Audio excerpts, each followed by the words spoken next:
सोचो, अगर तुम्हारी पूरी जिंदगी एक गलती पर टिकी हो और तुम्हें ये बात बहुत देर से पता चले, तुम बदला लेने निकलो और रास्ते में समझ आ जाए कि असली खेल कहीं और चल रहा है। ये कहानी है एक ऐसे इंसान की जो जितना सच के करीब जाता है उतना ही अपने ही बनाए जाल में फंसता चला जाता है और इस बार निकलने का कोई रास्ता नहीं है। इस माइंड ब्लोइंग कहानी की स्टार्टिंग होती है साल 1970 से, जहां न्यूयॉर्क में एक अजनबी भारी भीड़ चीरता हुआ बेसमेंट में ऐसे घुसता है जैसे वहां कोई फ्री का भंडारा चल रहा हो। इसके हाथ में एक ब्रीफकेस और एक वायलिन का डिब्बा है। ये कोई म्यूजिशियन नहीं है, बल्कि वो वायलिन के डिब्बे में जुगाड़ वाली टाइम मशीन छुपा कर लाया है। असल में ये बंदा भविष्य से आया हुआ एक टाइम ट्रेवलर एजेंट है। भविष्य में कुछ वेले लोगों ने एक सीक्रेट सोसाइटी बना ली है जिनका काम है पास्ट में जाकर कांड रोकना। एजेंट यहाँ फिजल बॉम्बर नाम के एक सिर फिरे का पहला बम धमाका रोकने आया था। वो ब्रीफकेस से मशीन निकालकर बम को डिफ्यूज करने की ओवर एक्टिंग कर ही रहा था कि उसे पीछे से किसी की आहट महसूस होती है। वो अपनी बंदूक निकालता है, पर तभी पीछे खड़ा फिजल बॉम्बर उस पर गोली चला देता है। हमारा एजेंट गोली से तो बाल बाल बच जाता है, पर बॉम्बर वहां से कल्टी मार लेता है। अब बम फटने में सिर्फ 6 सेकंड बचे थे। एजेंट ने फुर्ती दिखाते हुए बम मशीन में डाला ही था कि बम उसके मुंह पर ही फट गया और वो तवा फ्राई होकर दूर जा गिरा। अब वो रेंगता हुआ अपनी टाइम मशीन की तरफ बढ़ ही रहा था कि तभी कोई भला मानुष आता है और उसे टाइम मशीन पकड़ा देता है। टाइम मशीन मिलते ही भाई सीधा 1992 के अपने समय में फरार हो जाता है। 1992 के अस्पताल में एजेंट की ऐसी डेंटिंग पेंटिंग होती है कि उसका थोबड़ा और आवाज दोनों पूरी तरह बदल जाते हैं। अब वो इतना बदल चुका था कि उसकी सगी माँ भी उसे देखकर पुलिस बुला ले। इसी बीच उसे ब्लैकमोर क्रॉस नाम का एक झुंझुना यानी मिडल पकड़ाया जाता है। कुछ समय बाद एजेंट की रिकवरी हो जाती है और उसे एक नई पहचान मिल जाती है। उसके बॉस उसे बताते हैं कि फिजल बॉम्बर को रोकना अब उसकी जिम्मेदारी है, क्योंकि वो पागल आदमी मार्च 1975 में न्यूयॉर्क के 11,000 लोगों को ऊपर पहुंचाने वाला है। यहाँ हमारा एजेंट कसम खाता है कि वो इस मिशन के नियमों का पालन करेगा, चाहे उसकी जान ही क्यों न चली जाए। नियम के हिसाब से इस मिशन के बाद उसकी टाइम मशीन कबाड़ में चली जानी चाहिए थी और उसे रिटायर होकर आराम की जिंदगी जीनी थी। लेकिन मिशन अभी पूरा नहीं हुआ था, इसलिए उसे पूरा करने के लिए एजेंट को सन 1970 में भेजा जाता है, जहां पहुंचकर वह एक बार में दारू परोसने का काम करने लगता है। बार में लोग उसी फिजल बॉम्बर के खौफ की बातें कर रहे हैं जिसने अब तक 112 लोगों को निपटा दिया है। तभी एजेंट की मुलाकात एक ऐसे बंदे से होती है जिसकी शक्ल पर ही मैं गरीब हूँ लिखा था। एजेंट ने उससे हमदर्दी दिखाई तो पता चला कि वो अनमैरिड मदर के नाम से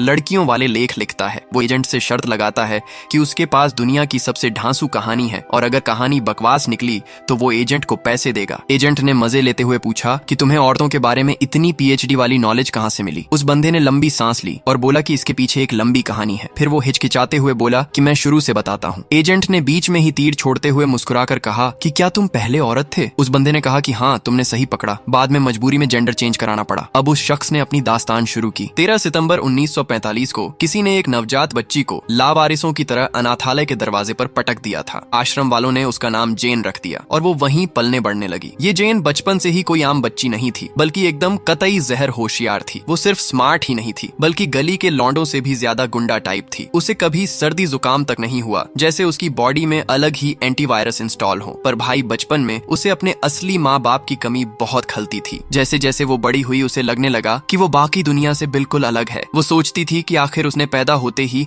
ऐसा कौन सा कांड कर दिया था जो उसके घर वाले उसे लावारिस छोड़ गए। जब भी कोई अमीर बाप किसी बच्चे को गोद लेता तो इसकी आंखों से गंगा जमुना बहने लगती थी। पर फिर वो खुद को ये सोचकर तसल्ली दे देती कि चलो माँ बाप न सही, कभी न कभी कोई ऐसा मजनू तो मिलेगा जो उसे जीवन भर रानी बनाकर रखेगा। जेन बड़ी होकर एकदम खली जैसी मजबूत और आइंस्टीन जैसी तेज दिमाग वाली बन गई। लेकिन आश्रम के बाकी बच्चे उससे जलते थे और उसे ताने मारते थे। उसे लगने लगा कि वो इतनी अजीब है कि न तो उसे कोई गोद लेगा और न ही कोई गलती से उससे शादी करेगा। बचपन तो उसका रोते धोते कट गया, पर बड़ी होने पर उसकी किस्मत चमकी। मिस्टर रॉबर्टसन नाम का एक सरकारी बाबू उसके पास एक ऑफर लेकर आया। उसने बताया कि वो लोग विज्ञान और गणित में तेज लड़कियों को सरकारी काम के लिए ट्रेनिंग दे रहे हैं। जेन ने भी तुरंत कह दिया कि वो सिर्फ ताली बजाने वालों में से नहीं, बल्कि मेन खिलाड़ी बनना चाहती है। कुछ ही दिनों में उसकी ट्रेनिंग शुरू हो गई। इस ट्रेनिंग का रूल था कि इसमें सिर्फ कुंवारी लड़कियां ही आ सकती हैं। जेन वहां भी सबसे होशियार और ताकतवर निकली। उसकी ट्रेनिंग इतनी खतरनाक थी कि बाकी लड़कियां बीच में ही ढेर हो जाती थीं, पर जेन हर टेस्ट में टॉप मारती थी। वहां एक दिमागी चेकअप वाले सेशन में जेन ने बताया कि उसे ऐसा लगता है जैसे वो किराए के मकान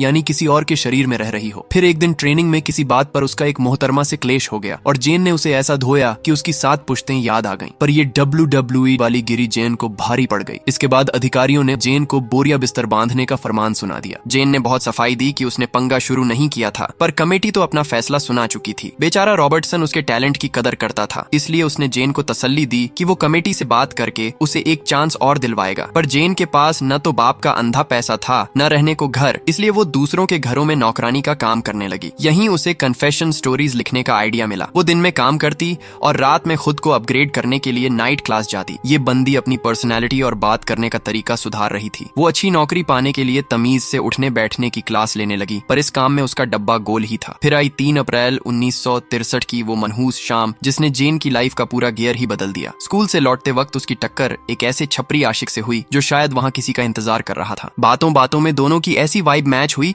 कि जेन पहली ही नजर में उस पर लट्टू हो गई। उस लड़के ने 2-4 चिकनी चुपड़ी बातें क्या की कि वो जिंदगी भर उसका ख्याल रखेगा। जेन ने भी अपने सारे उसूल ताक पर रख दिए और उसके प्यार में अंधी हो गई। उधर शहर में उस फिजल बॉम्बर के धमाके बढ़ते जा रहे थे और इधर जेन की आशिकी। पर फिर एक रात वो मजनू उसे ये कहकर निकला कि बाबू मैं थोड़ी देर में आता हूँ, और ऐसा गायब हुआ जैसे तुम लोग वीडियो देखकर बिना सब्सक्राइब किए गायब हो जाते हो। वो लौट कर कभी नहीं आया। बेचारी जेन उसका इंतजार कर करके अंदर तक टूट गई। पर फिर उसने खुद को उसी घिसे पिटे डायलॉग से समझाया कि जो होता है अच्छे के लिए होता है। इसके बाद एक दिन मिस्टर रॉबर्टसन फिर से एक नई उम्मीद लेकर उसके दरवाजे पर प्रकट हुए। उन्होंने बताया कि उनका संगठन असल में स्पेस में जाने वाला नहीं, बल्कि स्पेशल टैलेंट वाले सीक्रेट एजेंट्स भर्ती करने वाली खुफिया एजेंसी है। एक ऐसी एजेंसी जो क्राइम को होने से पहले ही रोक देती है, और वे लोग चाहते हैं कि जेन दोबारा उस एजेंसी को ज्वाइन करे, क्योंकि जेन में वे सारी खूबियां हैं जो उन्हें चाहिए। और सबसे बड़ी बात यह है कि जेन के माँ बाप नहीं है और न ही कोई सगा संबंधी। जेन के लिए ये किसी लॉटरी से कम नहीं था, तो उसने झट से ये ऑफर लपक लिया। कुछ ही दिन बाद उसे पता चला कि वो तो पेट से है। वो छपरी आशिक उसे प्रेग्नेंट करके रफू चक्कर हो चुका था। ये सच जानकर वो अंदर तक हिल गई थी। अब इस बच्चे के चक्कर में उसका वो सीक्रेट एजेंसी वाला ऑफर भी हाथ से निकल गया। पूरे 9 महीने बाद जेन की डिलीवरी का टाइम आया और उसे एक खैराती अस्पताल में भर्ती कराया गया। ऑपरेशन के बाद उसने एक एकदम हष्ट पुष्ट बच्ची को जन्म दिया। जब उसने अपनी बच्ची को पहली बार गोद में लिया तो वो सारे गम भूल गई। उसके बाद के कुछ हफ्ते अस्पताल के उसी बिस्तर पर कटे। लेकिन असली ट्विस्ट तो अब आना बाकी था। डॉक्टरों ने जेन को बताया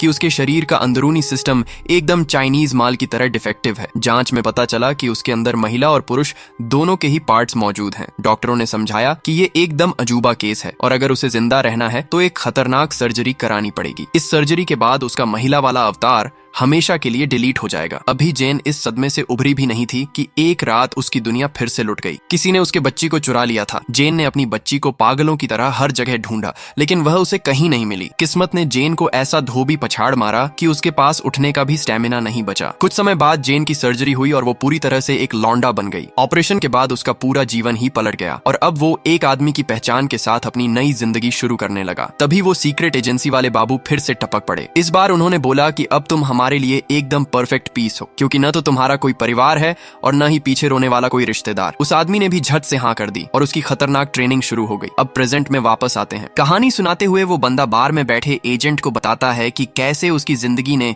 उसे फुटबॉल बना दिया था। पहले अनाथ बच्ची, फिर ट्रेनी, फिर प्यार में धोखा खाई हुई लड़की, फिर एक माँ और अब एक पूरा का पूरा मर्द। उसकी इस पूरी दर्द भरी दास्तान को सुनने के बाद एजेंट ने उससे कहा, तुम उस आदमी से बदला चाहते हो, है ना जॉन? उस जॉन नाम के बंदे ने एजेंट से पूछा कि भाई तुझे मेरा ये नया नाम कैसे पता? एजेंट बड़े स्वैग में कहता है कि मैं उस छपरी को भी जानता हूँ जिसने तेरा पोपट बनाया था। जॉन की तो ये सुनकर हवा टाइट हो जाती है। एजेंट पूछता है कि तू उस इंसान से बदला लेना चाहता है या नहीं? अगर पुलिस और कोर्ट कचहरी का कोई लफड़ा ना हो तो क्या तू उसे टपका देगा? अगर हाँ तो मेरे पीछे आ, और अगर फट रही है तो अपनी ये फ्री की दारू पी और ऐश कर। ये सुनकर जॉन को लगता है कि ये एजेंट पक्का कोई सस्ता नशा करके आया है। इसके बाद जॉन एजेंट के साथ बार के तहखाने में चला जाता है। वहाँ पहुंचकर एजेंट ने अपना वही वायलिन बॉक्स यानी टाइम मशीन बाहर निकाली और जॉन को साथ लेकर सीधे पास्ट यानी 3 अप्रैल 1963 में आ गया। जॉन बुरी तरह घबरा गया। उसे लगा शायद वह कोई अजीब सा सपना देख रहा है, लेकिन एजेंट ने अब उसे पूरी सच्चाई बता दी कि वे सच में टाइम ट्रैवल करके पास्ट में आ चुके हैं और मिस्टर रॉबर्टसन की सीक्रेट सोसाइटी का यही काम है और वह खुद भी उन्हीं के साथ काम करता है। एजेंट उसे उकसाते हुए कहता है कि जा उसी स्कूल के पास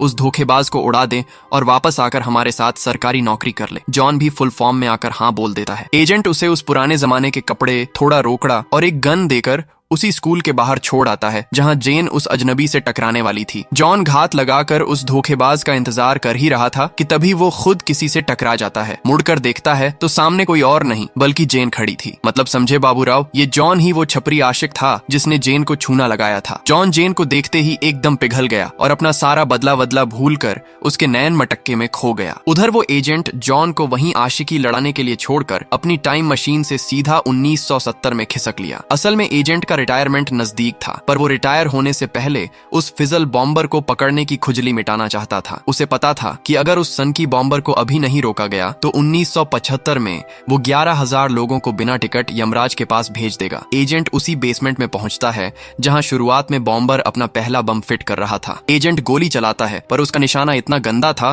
कि बॉम्बर बाल बाल बच जाता है। दोनों के बीच हाथापाई शुरू हो जाती है। बॉम्बर ने अपना मुंह छुपा रखा था, इसलिए एजेंट उसे पहचान नहीं पाता। आखिर में बॉम्बर एजेंट को अच्छे से कूटकर और घायल करके वहां से 9-2-11 हो जाता है। कुछ ही सेकंड बाद एजेंट को गोलियों की आवाज और फिर वही बम का जोरदार धमाका सुनाई देता है। वो भाग कर जाता है तो देखता है कि उसका अपना ही पुराना वाला वर्जन तंदूरी चिकन की तरह आग में रोस्ट हो चुका है। उसका थोबड़ा बुरी तरह जल गया था और वो टाइम मशीन तक पहुंचने के लिए जमीन पर लोटपोट हो रहा था। एजेंट ने झट से उसे वो टाइम मशीन पकड़ा दी और वो जला हुआ एजेंट अपने समय यानी 1992 में रफ्फू चक्कर हो गया। अब इस एजेंट का दिमाग सुन्न पड़ गया। उसे समझ आ गया कि जब वो खुद शुरुआत में जला था तो उसे मशीन पकड़ाने वाला भला मानुष कोई और नहीं बल्कि वो खुद ही था। मतलब पास्ट में कुछ भी नहीं बदल रहा था। ये भाई साहब बस अपनी ही पुरानी स्क्रिप्ट पर कठपुतली की तरह नाच रहे थे। एजेंट ने वहां से बम का एक टुकड़ा उठाया और सन 1964 में पहुंच गया। यहाँ भी उसकी फिजल बॉम्बर को रोकने की कोशिश एकदम फ्लॉप रही। वो एक अस्पताल में पहुंचता है जहां उसकी मुलाकात मिस्टर रॉबर्टसन से होती है। रॉबर्टसन भी टाइम मशीन लेकर पीछे आया था क्योंकि उसे भनक लग गई थी कि एजेंट अपनी औकात भूलकर बॉम्बर को पकड़ने निकल पड़ा है। रॉबर्टसन ने एजेंट को ज्ञान दिया कि भाई टाइम ट्रैवल की भी एक लिमिट होती है। ज्यादा फुदकोगे तो दिमाग का दही हो जाएगा और तुम पागल हो जाओगे। पर हमारा एजेंट कहाँ किसी की सुनने वाला था। एजेंट ने अपनी छाती चौड़ी करके बोला कि वो एकदम फर्स्ट क्लास है और रॉबर्टसन को वो बम का टुकड़ा थमा दिया जो उसने धमाके वाली जगह से उठाया था। रॉबर्टसन तो अपना बोरिया बिस्तर समेटकर अपने समय में निकल लिया। उसके जाते ही एजेंट ने सूट और टोपी पहनकर एकदम जेम्स बॉन्ड वाला लुक लिया और सीधा अस्पताल के उस वार्ड में घुस गया जहां नए नवेले बच्चे रखे जाते थे। वहां से उसने एक छोटी बच्ची को चुपचाप उठा लिया। ये बच्ची जेन की बेटी थी जिसे लेकर वह सीधे 13 सितंबर 1945 में पहुंचा और एक अनाथालय के बाहर छोड़ आया। उसके बाद एजेंट ने अनाथालय की केयर टेकर को कॉल करके बताया कि उनके दरवाजे पर एक बच्ची पड़ी है। जी हाँ, ये वही जेन थी जिसे अनाथालय के बाहर छोड़ा गया था। इसके बाद हमारा शातिर एजेंट टाइम मशीन घुमाकर 24 जून 1963 में जा टपका। ये वही समय था जहां उसने जॉन को आशिकी लड़ाने के लिए छोड़ा था। जॉन पार्क में जेन के साथ एकदम कोजी होकर बैठा था कि तभी उसने पीछे मुड़कर देखा। पीछे एजेंट कबाब में हड्डी बनकर खड़ा था। जॉन ने जेन से 2 मिनट की मोहलत ली और एजेंट के पास आया। जॉन का गुस्सा 7वें आसमान पर था क्योंकि उसे समझ आ गया था कि एजेंट ने उसे बेवकूफ बनाकर उसी के पास्ट यानी खुद से ही प्यार करवा दिया है। मतलब हद है भाई, इंसान खुद ही खुद का छपरी आशिक बन बैठा है। इस पर एजेंट ने जॉन को समझाया कि बेटा यही तुम्हारी फूटी किस्मत है। एजेंट बोला कि अगर वो जॉन को जेन से नहीं मिलवाता और उनके बच्चे को किडनैप करके अनाथ आश्रम में नहीं फेंकता तो जॉन का तो वजूद ही मिट जाता। अब ये खिचड़ी क्या है आपकी समझ में आ गया होगा। नहीं आया तो मैं समझा देता हूँ। वो बच्ची जिसे अनाथालय के बाहर छोड़ा गया था वही जेन थी जो बड़ी होकर अपने ही फ्यूचर वर्जन जॉन से मिली और उसके बाद उसने खुद को ही जन्म दिया। यानी इतना खतरनाक वाला रायता फैला कि वही बाप, वही माँ और वही बेटी। कमाल है यार। अब हुआ ना दिमाग का दही? कमेंट करके जरूर बताना। यही तो एजेंट का असली मकसद था, यानी इस पूरे चक्र को पूरा करना। अगर वह ऐसा नहीं करता तो जॉन ऐसे गायब हो जाता जैसे गधे के सिर से सींग गायब होते हैं। जॉन को अकल आ गई कि उसने अपना ही पास्ट बदलने की कोशिश करके बहुत बड़ा रायता फैला दिया है। अब जॉन के पास कोई ऑप्शन नहीं था तो वो बेशर्मों की तरह जेन को धोखा देकर एजेंट के साथ 1985 के टेम्पोरल ब्यूरो में खिसक लिया। ये 1985 वो अड्डा था जहां से सारा टाइम ट्रैवल का खेल शुरू होता था। पूरे 22 साल का एक साथ जंप मारने की वजह से जॉन का फ्यूज उड़ गया और वो चक्कर खाकर वहीं धड़ाम से बेहोश हो गया। इधर हमारे एजेंट की मुलाकात अपने बॉस रॉबर्टसन से होती है। रॉबर्टसन एजेंट की पीठ थपथपाते हुए उसे एक लिफाफा पकड़ाता है और बताता है कि इसमें उस बम वाले टुकड़े की पूरी जन्म कुंडली है। वो कहता है कि ये रिपोर्ट उस फिजल बॉम्बर तक पहुंचने का गूगल मैप बन सकती है। अब क्योंकि एजेंट का कोटा पूरा हो चुका था तो रॉबर्टसन उसे चॉइस देता है कि या तो वो ऑफिस में रुककर बॉम्बर को पकड़े या फिर वीआरएस लेकर अपनी बाकी की जिंदगी किसी बीच पर नारियल पानी पीते हुए गुजारे। भाई ने तुरंत रिटायरमेंट वाला ऑप्शन चुन लिया। इसके बाद उसने एक टेप रिकॉर्डर उस कुंभकर्ण की तरह सोते हुए जॉन के पास रख दिया। इस टेप में उसने आगे के मिशन की सारी पर्चियां और अपने काले सच रिकॉर्ड कर दिए थे। इसके बाद एजेंट अपनी खटारा टाइम मशीन लेकर सन 1975 में प्रकट हो जाता है। ये वही दौर था जब वो फिजल बॉम्बर न्यूयॉर्क शहर में दिवाली मना रहा था और मेयर पुलिस वालों के साथ उसे ढूंढने में पसीने बहा रहा था। पर हमारे एजेंट को इन सब से कोई घंटा फर्क नहीं पड़ रहा था। वो तो बस अपनी रिटायरमेंट वाली पेंशन पर दारू पीकर ऐश काटना चाहता था। इस समय में आते ही उसने अपनी टाइम मशीन को ऑफ करने का बटन दबाया, पर तभी मशीन ने एरर दिखा दिया। मतलब मशीन रिटायर हुई ही नहीं। तभी उसे वो लिफाफा याद आया जो रॉबर्टसन ने उसे चिपकाया था। उसने लिफाफा फाड़ कर देखा तो उसमें बम के टुकड़े के साथ उस दुकान का बिल भी था जहां से बॉम्बर ने वो सामान खरीदा था। नीचे रॉबर्टसन ने एक पर्ची छोड़ी थी कि इस बिल के जुगाड़ से तू बॉम्बर तक पहुंच सकता है। मतलब बुढ़ापे में भी बॉस काम करवा ही रहा है और एजेंट फिर से जासूस बन गया। दूसरी तरफ अब जॉन उठकर नया नवेला एजेंट बनने के लिए एकदम रेडी था। रॉबर्टसन ने उसे एक टाइम मशीन थमाई और उसका पहला मिशन दिया जो था उसी फिजल बॉम्बर को रोकना। जॉन अपना ब्रीफकेस और टाइम मशीन लेकर 1970 के न्यूयॉर्क में उसी बेसमेंट में पहुंचता है जहां से ये पूरी पिक्चर शुरू हुई थी। अब तुम्हें समझ आ रहा होगा कि ये सब एकदम वैसा ही हो रहा था। जॉन बम का तार काट ही रहा था कि उस पर हमला हो गया। जॉन ने हीरोपंती दिखाई और बम को ब्रीफकेस में डालने ही वाला था कि तभी बम उसके मुंह पर फट गया और उसका थोबड़ा तंदूरी रोटी बन गया। वो रेंगते हुए मशीन उठाने की कोशिश कर रहा था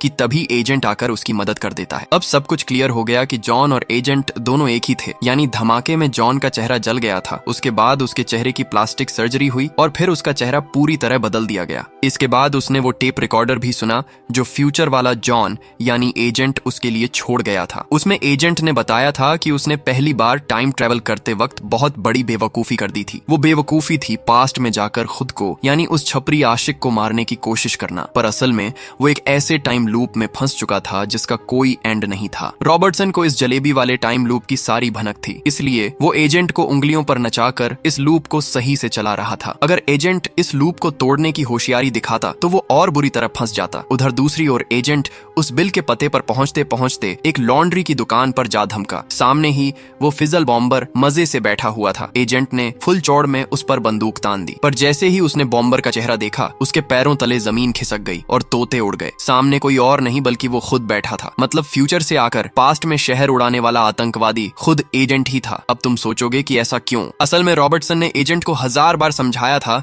कि मशीन का ज्यादा इस्तेमाल करेगा तो तेरा दिमाग हिल जाएगा, पर भाई ने बॉस की बात को हल्के में लिया। रिटायरमेंट के बाद उसकी मशीन खराब हो गई थी और वो बिना बताए टाइम ट्रैवल करता रहा, जिस वजह से उसके दिमाग का पूरा दही हो गया और वो एकदम पगला गया। पागलपन में उसे लगने लगा कि वो फिजल बॉम्बर को तो रोक नहीं पाया, पर अगर वो बॉम्बर के धमाके से पहले खुद छोटे धमाके कर दे तो लोग डर कर भाग जाएंगे और बड़े धमाके से बच जाएंगे। पर इस सठियाए हुए बूढ़े एजेंट को ये समझ नहीं आ रहा था कि उसी के इन छोटे धमाकों से हजारों लोग मर रहे हैं। एजेंट ने अपने बुढ़े वाले वर्जन से पूछा कि तू ये सब क्यों कर रहा है? इस पर बुढ़ा बोला कि मैं तो बम फोड़कर लोगों की जान बचा रहा हूँ और आगे एक और बड़ा धमाका करने वाला हूँ। ये सुनकर एजेंट का दिमाग फट गया। उससे ये बात बर्दाश्त नहीं हुई कि जिस आतंकवादी को वो गालियां देता था वो खुद ही है। उसने कसम खा ली कि वो कुछ भी हो जाए ये आतंकवादी नहीं बनेगा और उसने अपने ही बूढ़े स्वरूप को गोली मार दी। पर क्या इसके बाद पिक्चर खत्म और सब सेटल हो गया? जी नहीं, क्योंकि टाइम मशीन अभी भी उसी एजेंट के पास थी जो बंद नहीं हुई थी। वो किसी भी हाल में फिजल बॉम्बर नहीं बनना चाहता था। खुद को रोकने के लिए वो बार बार फ्यूचर में जाता रहेगा और उसे पता भी नहीं चलेगा